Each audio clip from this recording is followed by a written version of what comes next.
If I'm anything like me, I've been collecting Marvel Legends for, gosh, well over 25 years at this point, and a lot of my shelves are combinations of different toy makers working on the line, notably Toy Biz and Hasbro. And if you're also a fellow collector of Marvel Legends like I know I am, you know that the line has had highs and lows. And lately, a lot of YouTubers and different, folks out there have been looking at kind of when exactly was the rise and fall of Marvel Legends? When did it hit its peak and when did it hit its valley? Now, obviously, there are two very distinct eras. Well, I guess you could actually break it up into multiple distinct eras, but I think if we're going to divide it up into two, like a twin, you would look at the Toy Biz line and the Hasbro line. Now, the Toy Biz line obviously had things that were very unique. The fact that they were in these giant plastic vacuum sealed packages, which is actually because Toy Biz bought like 1 million of them on sale and needed an excuse to get rid of them. That's why that happened. They had overstock.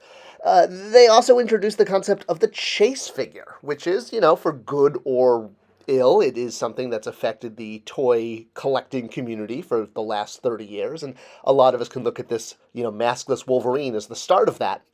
And they also introduced the Build-A-Figure concept. I mean, they weren't the very first company to ever make an action figure that had to be snapped together, but the concept of getting a larger bonus character for buying all of the characters released in a wave is really something that can be zeroed in on this Galactus wave. And while this Galactus is still one of my favorite figures, obviously we've had better Galactuses since then, notably the HasLab one, but, this one still does hold up, and it's the classic Galactus, not the modern one. Other highs have included figures that have been Four Horsemen sculpted. They did sculpt quite a few figures, notably Green Goblin, Hobgoblin, Thing. But of course, the Toy Biz era of Marvel Legends did have its down, parts as well, like this Hulk figure with weird bendy fingers. I don't know, still can't figure that one out. But for the value, for the quality, for the paint ops, for the price, I mean, these figures were like $8 at the time. Now, when things went over to Hasbro, Hasbro had the advantage, one, of having a few Toy Biz sculpts to already work with that were in the works, if you will. And the toys that they sculpted themselves, well, they weren't exactly the best version of characters. At least Hasbro has had the license long enough to replace these with better sculpts over the years. And we were just glad to have more Marvel Legends, even if we were paying a little bit more, and that's kind of exactly the point, is once it moved over to Hasbro, which has a much larger overhead, we really did see prices start to creep up. It started with a slow creep. We kind of went from $8 to $10, and by the time the infamous Fin Fang Foom wave came out, whether you bought it at retail or, like me, were lucky enough to get the box set at Comic-Con that included all of the figures all at once, we were now paying like $16, I think, for a basic figure with a Build-A-Figure piece. Now, Hasbro tried to compensate by giving us larger figures in this wave. It was, themed for Hulk, which naturally is a larger character, and it's amazing how now Hulk is actually considered a deluxe figure. You're not really going to get a basic Hulk figure. I mean, even Wendigo here has been done as a Build-A-Figure now in the modern Hasbro line. And there were definitely some down parts, too, when we got the next wave that was no longer Hulk-esque. I mean, come on, this Adam Warlock figure, the skin color doesn't even match the reference photos. I had to actually repaint my Adam Warlock. This one drove me crazy because he has gold skin. He does not have flesh tone. Ugh, this is one of those figures that just drove me crazy. But yeah, we were paying $16 now for a basic-sized figure. All right, so when did things start to get better? Well, somewhere around the kind of Guardians of the Galaxy 1 / Captain America 2 movie timeline. This was when Hasbro actually had the brilliant idea of linking Marvel Legends waves into movie sets, meaning the setting for the movie at retail. And they started kind of redoing a lot of the Toy Biz figures, which was really great because, honestly, a lot of the Toy Biz figures hadn't aged as well and did need a remake. There are some figures that I still have. The Toy Biz original, Nightcrawler is one of them, Omega Red. Still have my Build-A-Figure Apocalypse on my X-Men shelf. But looking again at, kind of that turn when they started putting them in these boxes as opposed to the blister card, this is when we really saw what I think is the high point of Hasbro Marvel Legends. And specifically, this figure in the middle bottom here. Nick Fury from the Captain America wave. That was getting everyone excited for the new Captain America movie. They did, again, a great job of tying those together at retail. Now, this was not the very first Nick Fury in his classic look that we'd ever gotten. Toy Biz had taken a crack at him and noted the last-minute removal of the cigar from his mouth. And Hasbro had done one in that kind of interim when they were only doing 2-packs, I think, at Toys R Us. But at least they gave us lots of variety with different swappable heads and variants of the packs, but you had to buy them multiple times.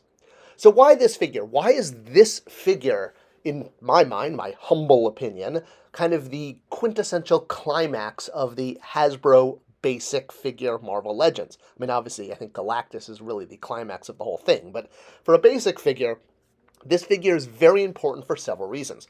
One, it included army builder heads, so you could actually make alternate characters, not just alternate Nick Furies.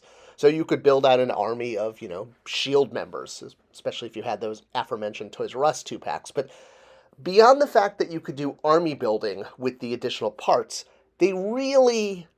No expense. Spared no expense. Spared no expense. We spared no expense. Spared no expense.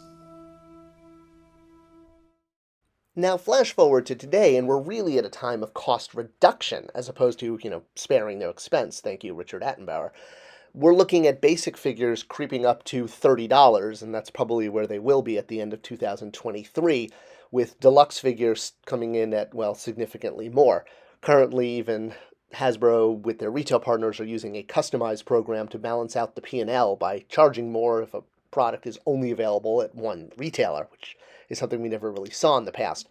But if you want to just compare apples to apples, look back at Toy Biz and in their Legendary Riders series, where you were able to get Wolverine and a full in-scale working by toy standards, motorcycle for $8. Now you're going to pay $50 for the same thing, and it's going to be considered a deluxe box set. So that's really kind of right there a good visual image of how prices have increased. It's not like Hasbro's making more money or higher margins. It's because the cost to make these figures has skyrocketed. There's no evil executives there. So what about this figure in particular? And again, it's very significant that the figure included multiple heads, not for Nick Fury, but for other characters. But if you notice, this figure is actually better than the PR shot. Look at the belt. The belt has deco hits on it, a wash and the buckles, which the PR image did not. Compare that, say, to something in the modern times Super 7 is doing for collectors, and I've already bitched about this on my site a few times, that Robin Hood figure where the PR shot, in my mind, clearly looks like you're getting two Robin Hoods, Fox and Stork, but outside of the package you're left with a Fox and half a Stork. You have to share the middle torso. So comparing the PR shot to the final product, you're left with disappointment. With Nick Fury, the original PR shot showed a clear white belt, but in the process, you actually got more. They actually added deco to the belt, and that's really important because take a look at that belt and compare that to a current figure. So here's a Razorback, right? Similar belt with pouches, and you'll notice, we'll go to a close shot here, Nick Fury not only has deco hits on all of the buttons, but there's wash and there's deco hits between the padding, or between the pouches. This is really significant because when you are trying to cost reduce a toy based on the price you get from a Chinese toy vendor, one of the first things that you have to do is you lose deco, because you can either lose deco or you can lose accessories. Toys are only made out of paint and plastic. There's nothing else to remove. And every single time a paintbrush hits the toy, there's a charge to the toy company, the owner. And when you have a cost overrun, when a figure comes back at a higher cost than it was originally quoted at, maybe because labor goes up, raw materials go up, who knows? There's a million reasons why this happens. Well, the designers have to figure out a way to cost reduce the figure. It's not that they're evil and they're trying to take away quality. It's that they're required to hit certain margins that are set by the company, by the owners of that company. And I know from working on DC Universe Classics, we constantly had to remove deco hits from belts. And again, this is because, the stockholders who put up the money to fund the company, they have the right to say what the margin targets are. If you owned a company, you're not going to let that company just produce stuff and lose money on it. Despite what, some of the man children out there on their, trolling blogs say, that, toy companies should just feel like they should be giving us more because we're loyal customers. Well, yeah, but the reason we get, giant decoed weapons, like with this Marvel Legends Walgreens Mystique, is because the deco has to be removed when costs go up and they can no longer hit those margin targets that are set by the people who own the company. So, yes, every single time a paintbrush touches a toy at a Chinese toy factory, you're charged. And again, I from experience from working on the DC line, I know that one of the first things that would go would be deco hits on rivets, belt buckles, those type of things. And if you look at what's going on with Razorback there, who has a completely non-decoed belt, versus look at that Nick Fury belt. It's gorgeous. That is a thing of beauty. Every belt buckle, every rivet is hit. That's an expensive belt. So, yeah, we're dealing with a new era where costs are really high. And keeping Marvel Legends 6-inch figures, or any 6-inch figure, G.I. Joe, Star Wars, Indiana Jones, Jurassic Park, at or below $30 is going to be tough.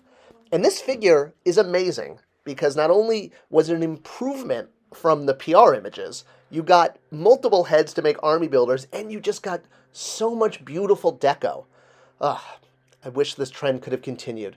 What about you? What is your sort of apex of Marvel Legends? Is there a figure that stands out that was absolutely the pinnacle of the line before things, took a turn for one reason or another? Let me know in the comments below. And as always, sharing this video is the best way to support the channel, and I appreciate that. Thanks for watching, and I'll see you next time.